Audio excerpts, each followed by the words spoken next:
현금 흐름 창출, 그러니까 부동산과 사업을 결합해서 네. 이제 경매가 들어가는 거죠. 네. 이걸 어떻게 좀 짜면 좋을까요, 저희가? 그러니까 아까 제가 서두에 말씀 못 드린 게 하나 있는데 경매를 하는 목적은 투자해서 수익을 받는 것도 일단 첫 번째겠죠. 그렇지만 거기서도 여러 가지가 있겠죠. 제가 그냥 단순히 투자해서 뭐 이렇게처럼 아까처럼 단기간에 매매하는 걸로 수익을 얻는 방법도 있을 거고, 또 임대를 놓으면 임대사업자처럼 그것도 하나의 사업이 되는 거죠. 임대사업이 될 수도 있는 거고, 또 하나는 제가 무슨 창업을 하려고 한다고 생각했을 때 계속 얘기하자면 커피숍이든 헬스장이든 PC방이든 창업을 하려고 할 때 저희가 대부분 어떻게 하냐면 보통은 월세로 얻어서 시작하잖아요. 대부분은 사실 그렇게 여유 있는 분들 아니라면 처음부터 건물부터 사가지고 하는 분들은 없으시잖아요. 근데 그거를 저는 경매로 잡아서 시작하라고 말씀을 드리거든요.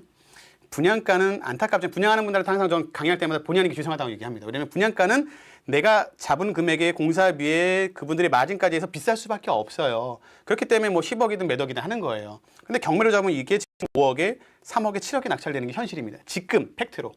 서울도 5억에 낙찰되고 있고 50%에, 전주나 이렇게 좀 지방은 30%예요. 2억 3억에 낙찰돼요. 10억짜리가. 그러니까 그런 물건들을 잡아서 사업을 하셔도 되게 좋을 것 같다는 부분도 분이 하나 있습니다. 또 하나는 방금처럼 경매를 알아야 이렇게 저처럼 경험하든 전세 사기든 이런 걸 안 당하세요. 사실 전세 사기 당하셨던 최근까지의 분들은 대부분 선순위 근저당에 있는데도 불구하고 들어가신 분들 많았거든요. 근데 경매를 알았다면 저 같으면 안 들어갔을 것 같아요. 모르셨다 보니까 안타깝지만 들어가셨단 말이에요. 그래서 내 재산을 지키고 내 주변의 재산을 지키기 위해서라도 방어적 재테크를 위해서도 경매를 배우셔야 된다는 거 말씀드리고 싶고, 그다음에 연결돼서 말씀처럼 이렇게 꼭 큰 건물 아니어도 분명히 지금도 2천만 원, 1천만 원으로 상가할 수 있는 것도 충분히 존재합니다. 그래서 1천만 원에 똑같은 얘기지만 1억 들어가서 300만 원 나오면 그래도 괜찮다고 생각하시는데 1천만 원에 30만 원 터부시 하시더라고요. 근데 그런 물건이 있어요.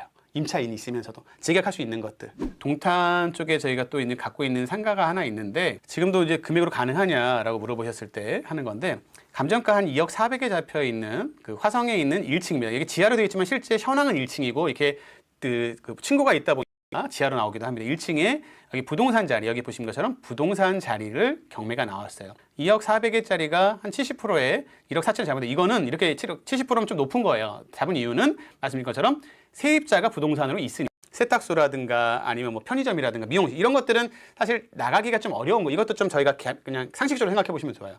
그러면 그렇다고 보고 이 물건을 잡은 이유는 아까처럼 매각 물건 명세서를 보니 세입자가 얼마에 2천에 70만 원에 있더라. 그리고 찾아갔을 때 대부분의 세입자들이나 거기 원래 있던 분들은 어떻게 얘기할까요? 좋게 얘기할까요? 낙찰 받으러 오거나 물어보러 오면 좀 그렇게 얘기하십니다. 대부분 그래요. 그것도 잘 기억하셔야 됩니다. 대부분 좋은 얘기하는 분들 저 한 번도 못 봤어요. 거의 90% 이상이 물건에 하자가 있다, 뭐 안 좋다, 저게 안 좋다 이러면서 얘기하셔요. 근데 사실 나중에 이분이 입찰 들어와요. 웃기죠? 진짜 항상 그렇더라고요. 네, 항상 그렇습니다. 그러니까 조금만 아시면 알게 될 얘기입니다. 그래서 이분도 갔을 때는 뭐 난 재계약 안 할 것이다. 근데 겁을 먹으세요. 제가 이 팁 드리고자 하는 겁니다. 여기 앞에 있는 김기환이라는 사람이 말해서 이런 걸 찾았어. 가봐서 만나봤더니 혹시나 겁나니까 물어봤더니 재계약 안 한대. 그러니까 이건 패스. 이 순간 여러분은 기회를 놓치시는 거예요. 말은 아니라고 하시지만 내가 다시 계약을 해서 다시 권리금이라도 받고 나오려면, 아니 처음에 2천만 원 이분 입장으로 볼게요. 2천만 원 주는 게 나가는 돈 같잖아요. 사실은요. 이분은 들어갔다가 내 권리금 받을 때 보증금 안 받나요? 당연히 받잖아요. 그러니까 사실 2천만 원 손해보는 게 아닌 거죠. 이분 입장에서, 세입자 입장에서.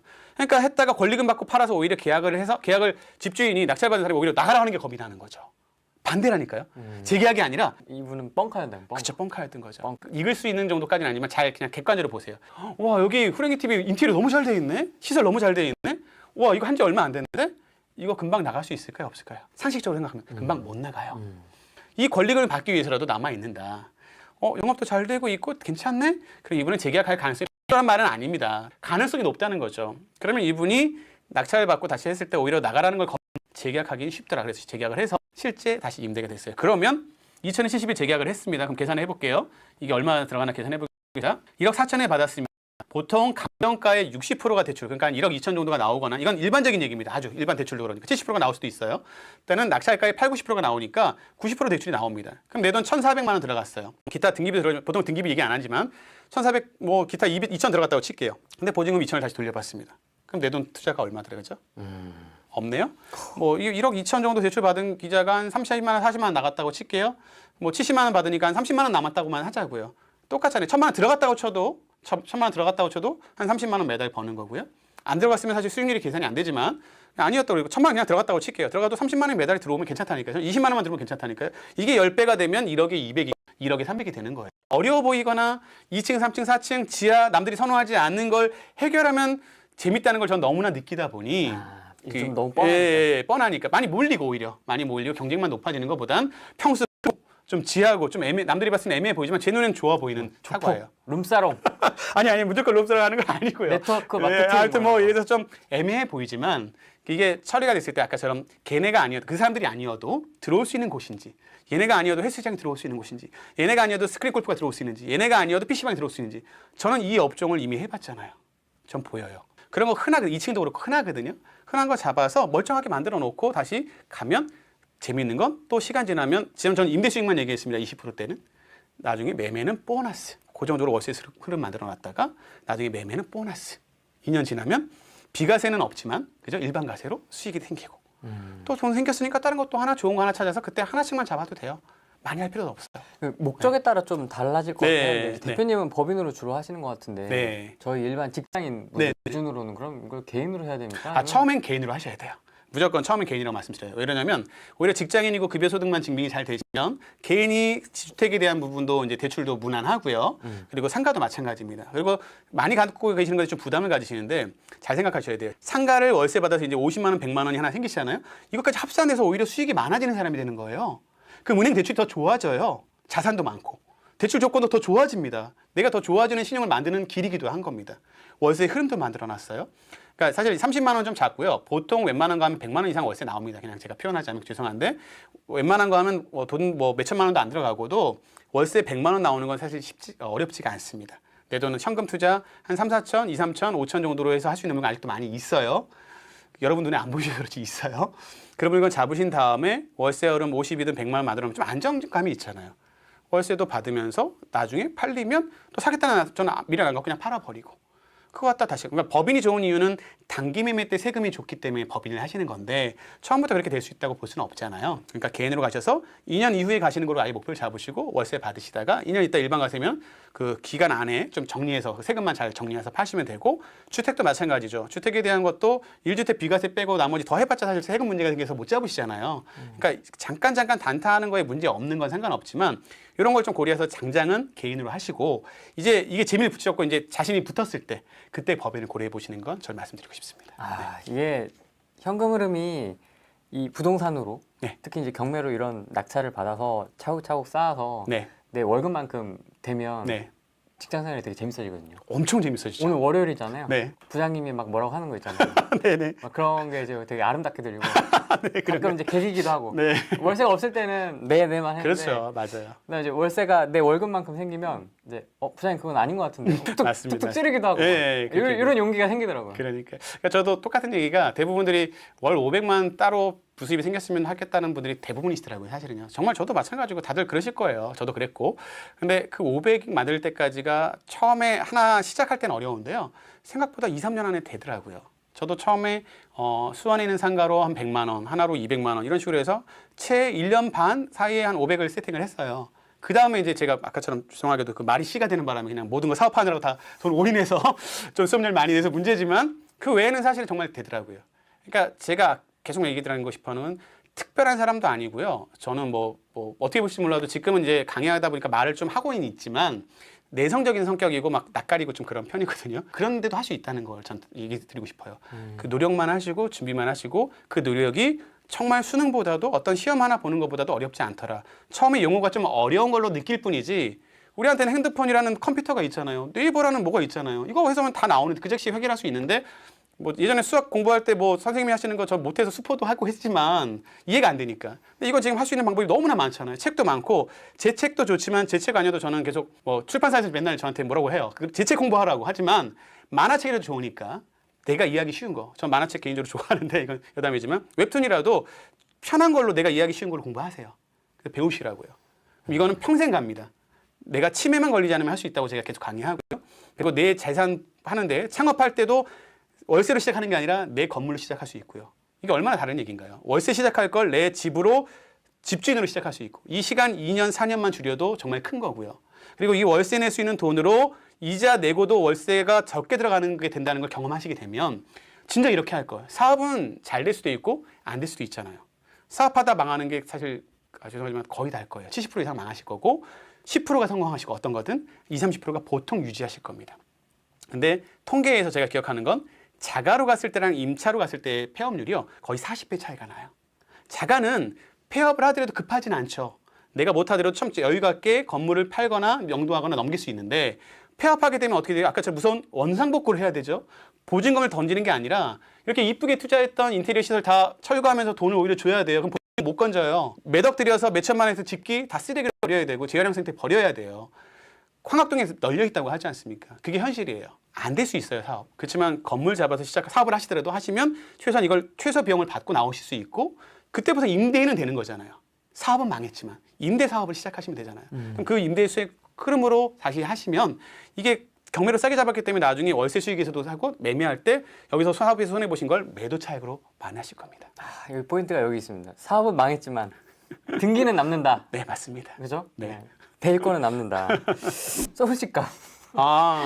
많이들 물어보시고 진짜 많이 얘기하시는 거예요. 서울집값 앞으로 어떻게 될 거라고 보세요? 제가 지금 느끼는 흐름에서는 말씀드린 것처럼 가계부채도 너무 진짜 심각하고요. 금리도 높고 누구나 다 아는 상식입니다. 네. 이 상식에서 보자는 거죠. 그리고 소상공인 망하시거나 폐업하신 분이 너무나 많아요. 안타깝게도. 이 현실이고 70% 이상 망한다 그랬잖아요. 요새 뭐 TV에서도 나오는 뭐 그거 많이 있던데 거기에다가 PF도 되게 어렵습니다. 제가 거래했던 은행들이 많잖아요. 뭐 새마을금고 수협이던 은행들 많은데 거기서 수도 없는 물건이 저한테 보내져진다니까요. 저는 경매, 신탁 공매, NPL 같이 하기 때문에 그 리스트를 미리 받아보면 그게 이제 6개월, 1년 후에 나올 물건들인 거죠. 그게 예전에 비해 2배, 3배가 나오고 있다니까요. 그걸 반증하는 얘기는 물건이 많이 쏟아지는데 경매는 7년 내에 최고로 많은 경매가 되고 있는데 물건 낙찰가율은 떨어지고 있고 앞으로 물건은 더 나올 거다. 이거 뭐로 생각을 해야 될까요? 제가 바보가 아니어도 제가 정말 실은 아니지만 이게 앞으로 한동안 가겠구나. 그리고 경매는 선행지수입니다. 항상 얘기합니다. 경매는 선행지수다. 이게 먼저 이렇다는 건 일반 매매도 그렇게 될 가능성이 높다라는 게 이거는 뭐 제가 말한 게 아니라 보통 말하는 정설이거든요. 그러면 앞으로 더 많은 물건이 나올 것이고 더 물건이 많이 나오는데 지금처럼 눈치 보고 대출도 안 나오고 고금리라면 더 싸게 살 수 있는 기회가 있지 않을까. 아직 너무 빨리 하실 필요는 없다고 보고요. 네. 대신 지금 공부하셔야 될 때라고 말씀드리고 싶어요. 그건 필요한 것 같아요. 아까 말씀처럼 준비되지도 않았는데 갑자기 그때 좋은 게 나온다고 갑자기 그때 들어가서 늦으시고요. 지금부터 오히려 반대로 가시라는 게 역발상으로 남들이 안 할 때 물건을 좀 보시고 남들이 좋아하지 않는 물건을 좀 살펴보시려고 노력을 하시고 힘듭니다.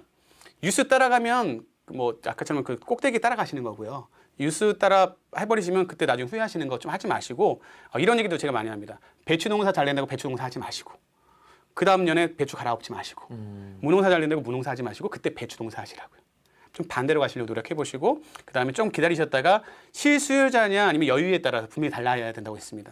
여유가 있으시면 조금 미리 잡으시는 것까지도 좀 흐름 봐서 이 정도만 적당하다고 하면 잡으시는 것도 나쁘지 않을 것 같지만 실수요자라면 아직 좀 더 관망하셨다가 이 가격 내 걸 최소한 내가 갖고 있는 걸 팔고 전에 할 수 없는 분은 이거 정리하기 전 절대 하지 마시고 그리고 자금이 대출을 레버리지 효과를 50% 이하, 40%도 안 되지만 뭐 43% 정말 작게 하고 했을 거는 해봐도 되겠으나 정말 충분히 보시다가 6개월, 1년이라고 말씀드렸으니까 빠르면 내년 초겠지만 아니면 가을일 수도 있거든요. 그러니까 내년에는 분명히 어느 정도 물량이 좀 더 늘어날 거는 팩트고요. 제가 하는 얘기가 아니라 경매에 나오는 물량 그 데이터로 얘기하는 겁니다. 그러면 그 시점에 보시다가 타이밍을 보시는 것도 좋지 않을까 생각이 듭니다. 상가는 요즘 같은 때 임대 못 맞춰가지고 네. 공실로 이제만 내고 관리비만 내고 있으면 그 엄청 부담이잖아요, 사실. 이게 양날의 검이에요. 상가는 양날의 검이라고. 이게 정확한 포인트인데 그렇기 때문에 지금이 마지막 이제 뭐 천장이 어디까지인지 누구도 모르잖아요. 마지막 여기서 이렇게 어려운 고금리에 여기서 잘만 해결하면 그 다음은 더 나아질 길만 있다고 좀 보셨으면 좋겠다. 대신 좀 여유 있게 가셔라. 라고 말씀드리고 싶은 거예요. 그러면 네. 그렇게 좀 공실이나 이런 게 좀 공포감이 있잖아요. 네, 있을 수 있죠. 우리 낙찰자 입장에 맞아요. 낙찰 예정자 입장에서는 세입자가 좀 그렇게 공격적으로 드라이브를 걸면 협상할 때 네. 그런 건 어떻게 좀 이걸 극복하냐? 근데 그거는 이게 말씀처럼 아까 처음에 부동산 가서 만나보면 저희가 느끼는 제 경험치, 이건 좀 사실 경험치다 보니까 만나서 사람에 따라 이게 판단하는 게 좀 달라지는 거를 이게 말로 설명드리긴 좀 이건 좀 어려운 부분인데 경험치나 노하우다 보니까 보통은 이제 느끼신 걸 가장 정확하게 아는 건 아까처럼 이걸로 팁을 보세요. 현장을 가봤더니 이 현장이 생기 있게 살아가는 곳 같은지 이 정도는 느끼실 수 있을 거예요. 아니면 죽어 있어서 누가 봐도 이제 문 닫을 곳으로 보이는지 이 정도 좀 짚어보시는 건 가능할 거라고 저는 충분히 보고요. 만약에 겁이 나시면 현장 아니어도 전화로도 물어볼 수 있는 것들이 있잖아요. 부동산이면 당연히 전화로 물어볼 수도 있을 거고 목소리 들어보세요.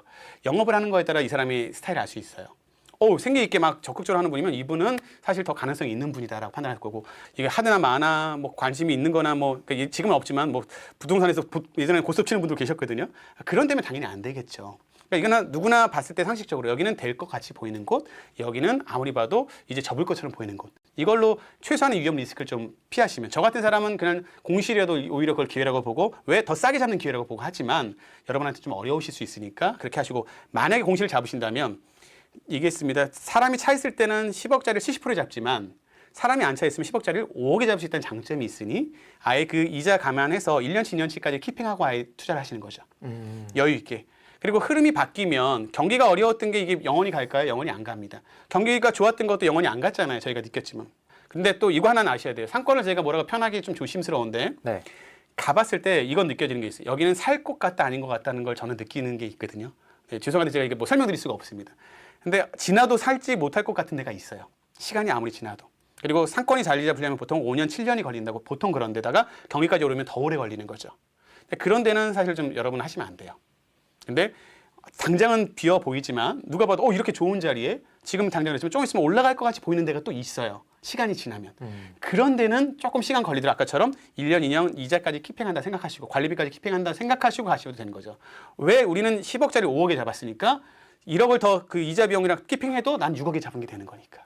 그러면 그 시간이 지나면 제일 먼저 빠지고 주변의 시세가보다 10억짜리가 안 나가는 임대료가 있지만 6억이니까 나가는 임대료가 있다는 거. 다른 이유가 없습니다. 가격이 싸니까 내게 먼저 나가는 겁니다. 특별한 이유가 없습니다. 그것만 잊어버리지 않으시면 될 것 같아요. 저는 남들이 보는 뻔한 물건 구월동과 만성에서 실패를 했습니다. 여러분들은 조금 더 기다렸다가 서울 아파트 이제 네, 괜찮습니다. 시대가 이제 터닝 포인트가 쭉쭉 온다고 하니까 네. 이제 아파트도 괜찮을 것 같다고 보시는 거니까 네. 조금 더 기다렸다가 이제 준비하는 거죠, 지금부터. 맞습니다. 사금사금 이제 준비하면서 네. 너무 뻔한 지역에 너무 뻔한 물건에 너무 뻔한 금액으로 입찰을 했던 거죠. 네. 이제 그렇게 하지 마시고 미리 좀 나만의 블루오션 전략을 네. 통해서 현금 흐름 한번 만들어 보시면 좋을 것 같습니다. 네. 오늘은 여기까지 하겠습니다. 고맙습니다. 네, 감사합니다.